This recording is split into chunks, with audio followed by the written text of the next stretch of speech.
Without further ado, I'd like to welcome to the stage Annie Pettit from Research Now.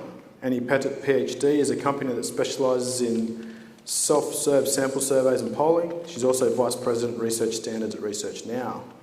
Annie specialises in data quality, sampling and survey design, and social listening. She's an invited speaker at marketing research conferences around the world and has published numerous refereed and industry articles. She won the 2014 SMR Excellence Award for the Best Paper, 2014 MRIA Award of Outstanding Merit, 2013 SMR Best Methodological Paper, and the 2011 AMA David K. Harden Award. Annie blogs at LoveStats, tweets at LoveStats, and is the author of The Listen Lady, a novel about social media research. She can be reached at annie@peanutlabs.com. Round of applause for Annie, please.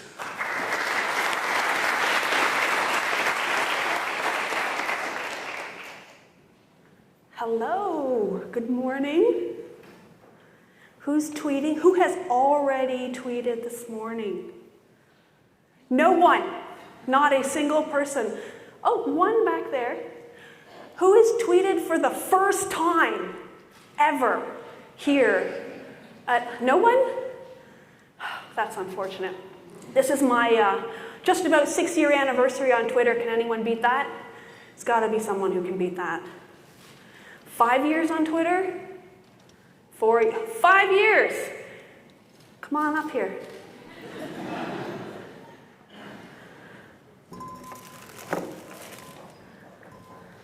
This is yours. So I'm all about social media, which is sadly why I've been tweeting for 6 years. I don't know, that's yours right there. Enjoy. All from Canada. Perhaps I've been tweeting too much. But I'm going to talk to you today about, as you can see, the rise and fall, and the re-rise again of social media. Google Analytics is a fabulous little tool if you haven't already tried it out. There we go. You can use it to make really fun charts like this. So what I've done in Google is ask it to tell me how many times people have searched for the phrase social media monitoring. And as you can see from the chart, it looks like that font size is pretty good. For around 6 years, there has been chatter about social media monitoring. Well, you'll see in recent years, it's kind of not doing so well, not much chatter about it. And that may be a little bit surprising since everyone is all on board this. Let's tweet, let's Facebook, let's do all this social media stuff. But social media monitoring isn't really keeping up with all this chatter. Same deal for social media tracking. There's been mention since the last 6 years or so. An FYI conference organizer, it is not showing the time. So mentions of social media tracking are just kind of staying still. Again, we talk about lots of tweeting and lots of Facebooking and all this great stuff, but it looks like it's just kind of evened out over time. So why is social media monitoring and tracking not getting all the excitement that it seems to be from people just chatting about it? And what's really going on, the reason why it's failing is there's been so much hype. We hear how amazing and wonderful it is. It can do anything. Forget your surveys, forget your focus groups, all done, never need to do it again. But that's really just a lot of false promise. Social media monitoring and tracking is just counting, looking, seeing. You really don't learn a lot about a company from seeing, oh, there's a tweet, there's a status update. 10 tweets, 100 tweets doesn't tell you anything, doesn't teach you anything, doesn't get you any further about your brand. So it's really not caught hold and stayed as one of the top things that we're doing. On the other hand, if we look at a term like social media listening, now you can see in Google Analytics that it's been increasing in searches over time. More and more and more people are actually looking for that term, looking for providers, looking to learn more about it, just chatting about this particular term. People are starting to move away from monitoring, looking, tracking, into listening, paying attention, seeing what's happening. And even more so, people are starting to look for social media research. So monitoring, tracking just isn't doing the trick. Now I've got those 4 terms all put together, and what you see here, what we really got on the increase is social media research, as opposed to the other terms, the tracking, monitoring, listening. Research is a term that is really showing growth over time. And the reason for that is fairly obvious. Research is science. There's reason behind it. It's not just, ooh, look, pretty. Isn't that cute? Isn't that fun? You know, everything is fun. Everyone loves a word cloud. It's pretty. But you need a use for it, a function for it. It has to provide something useful in the end. And when we look at the Gartner hype cycle, this kind of works for me when you think about social media monitoring, tracking, listening, research. It works on that really nicely. We start with monitoring, people listen. Tracking comes along, that sounds really fun, really cool, but then you realize it's a lot of hype. You can't learn from that, you can't implement any new practices from that. Listening and researching moved us closer into something that was actually workable. You can do something with it. So instead of just, we've been mentioned 5 times, 100 times, we've moved into, they mentioned the blue one, the red one, the green one, and even better than that, 30% of the blue ones get a good mention. So now we're starting to add together a whole lot of scientific measures to the tracking and the monitoring. So it's nice to see that there's all that growth. But here's our favorite question. How many times in a day does someone go, why? Tell me why. So let's look into why. So here we have one reason. I love this chart. As you can see, in just a few years, the response rates to surveys will be negative.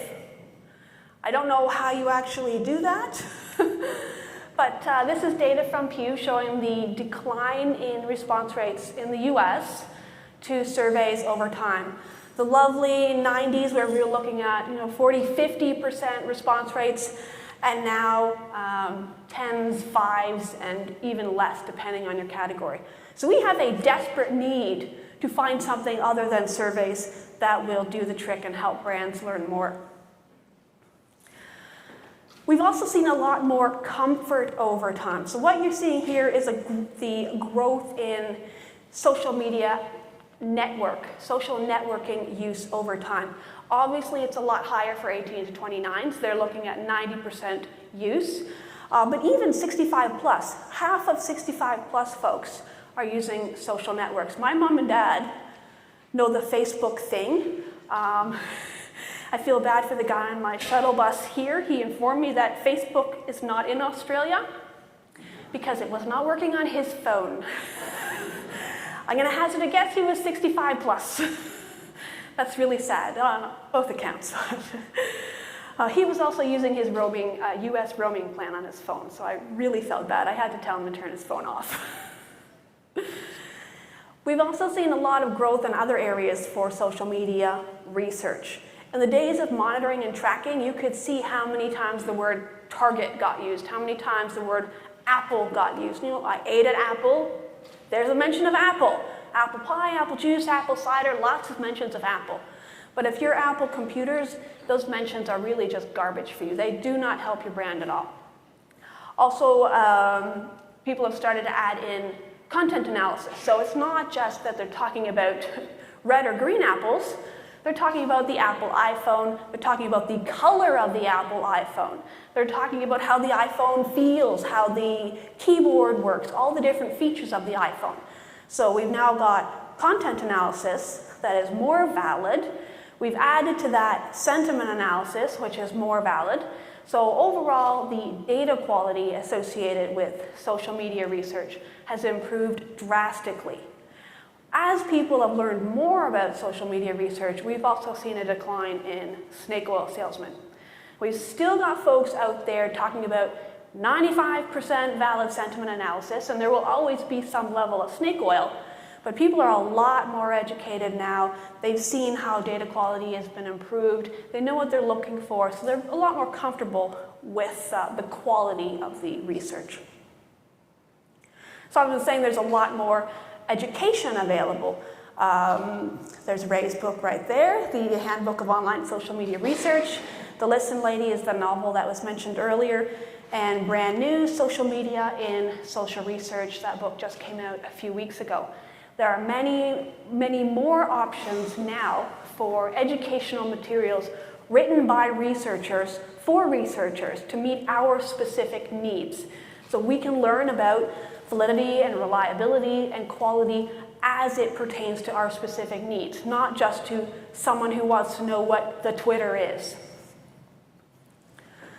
We've also seen the growth of a lot of more standards related to social media. So a lot of our organizations, SMR, CASO, MRA, AMEC, MRS, all of these associations have been putting out guidelines. There's a beeping there if you can't hear it. So we have a lot more resources to turn to learn about how these methods apply to us, what we can do to do our social media research better. So we've got more guidelines on what to look for, how to do it, which again makes us a lot more comfortable in implementing these kind of programs. And obviously, what that brings along with it is more big research. Big data has gotten huge volumes of hype recently, the last couple of years. And if you think about it, social media research is just one other form of big data, one little piece inside that whole big data piece. And so as big data has really increased, and that's the red line, the top line, massive searches in Google Analytics for big data. People are really getting on that bandwagon, seeing the value of real data, not just reported data. So looking at computer data, transactional data, behavioral data, all that kind of data is really getting a lot of interest. And with that comes a lot more interest and belief, trust, ability to use social media research data. So that's where we've seen a lot of growth over time. The monitoring and tracking has really slowed down over the years as we've seen. That's just not going to cut it. We need all of the extra, all of the science that goes along with data. You can't just have data, counting, looking. You need more than that to actually turn data into something useful and valid, reliable, which is the science part of research. That's where we've seen the real growth over time in the social media research aspect of things. And that's the end of my talk. Thank you.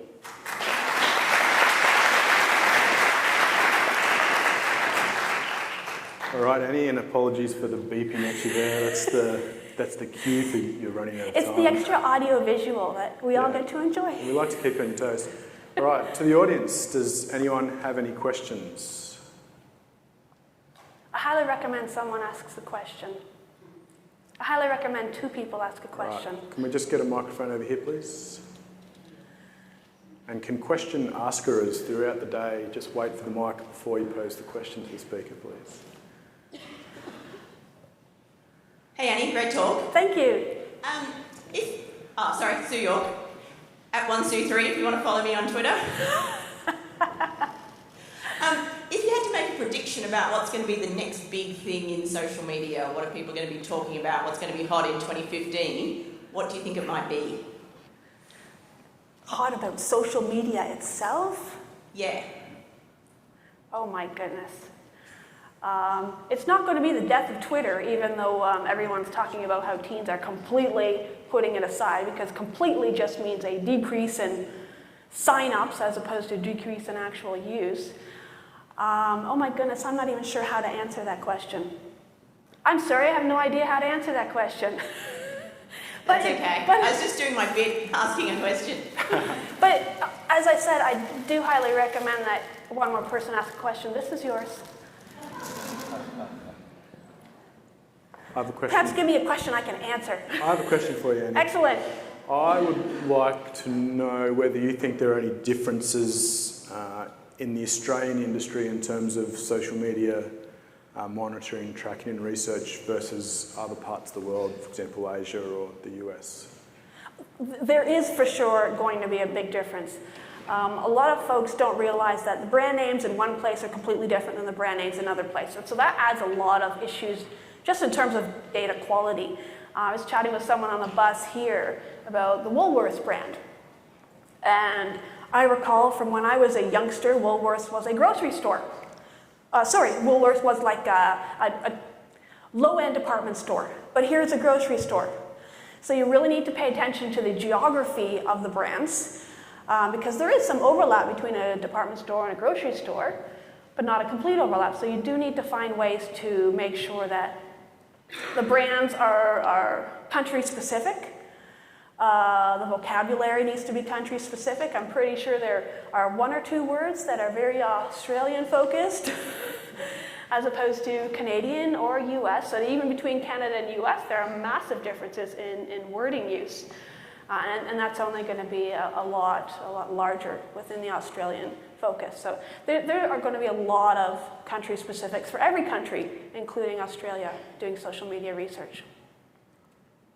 Can I ask just one person, because I have one more little bag I need to get rid of. Raise your hand if you're an Aussie who tweets.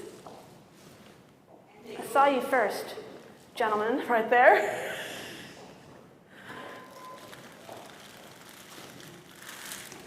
There.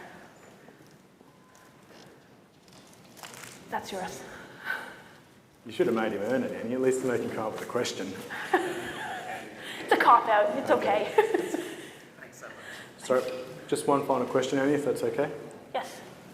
Yeah. Hi, Annie. Hi. Naveen Williams from Mobile Measure.